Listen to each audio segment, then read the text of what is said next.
So if you're among the many American workers considering taking out loans or an early withdrawal from your retirement savings, we look at what you need to know about what you could gain or what you can lose by making this move.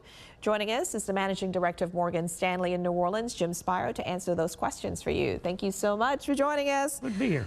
Okay, so a report from the Trans-America Center for Retirement Studies says this trend is prevalent really among the middle-class workers who earn between $50,000 and $200,000 yearly.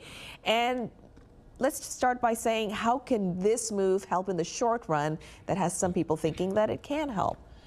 Well, it can help in the short run if you're talking about accessing retirement money. It can help in the short run in the sense that you now have the money that you didn't have prior to the efforts to access it. But the costs, I think, are substantial, and I would say that unless you have nothing else that's remotely appealing or available to you, that would be my last course of action, or certainly down near the bottom.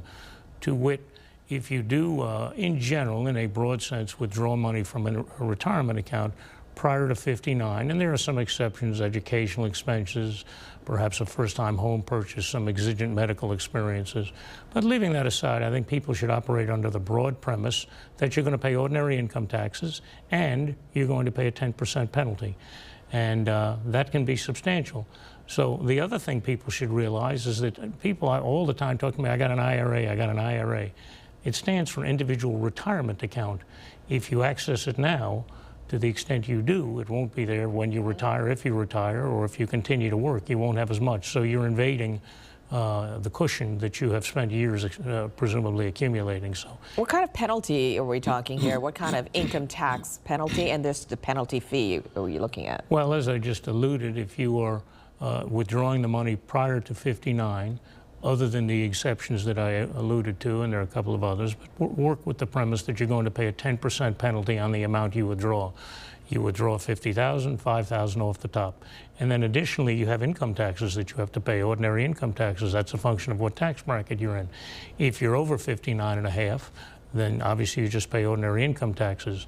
Under current law, you really don't have to do anything until you get into your early 70s. Some people simply can't hold out that long, even with the addition of Social Security.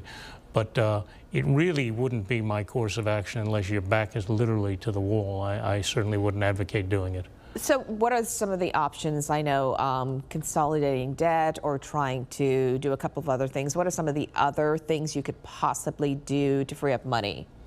You know, Liz, I could sit here and give you a lot of poppycock, but the reality is if you're looking at withdrawing from your IRA, your options are probably already fairly limited.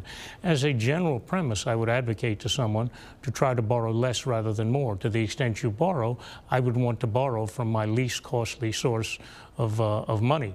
Obviously, you also want to look at what kind of security you're putting up. If you're borrowing more against your house, that's all well and good, but if you're doing it to be frivolous with it, realize that's the roof over your head. So again, generally, you should not look at your retirement money as some sort of readily available slush fund. It's there for the future. I know there's a great temptation, but to the extent you can resist it, you should. And again, unless your back is to the wall, I would argue as forcefully as I can against doing it. Okay, thank you, Jim Spiro. I appreciate it. Well, coming up.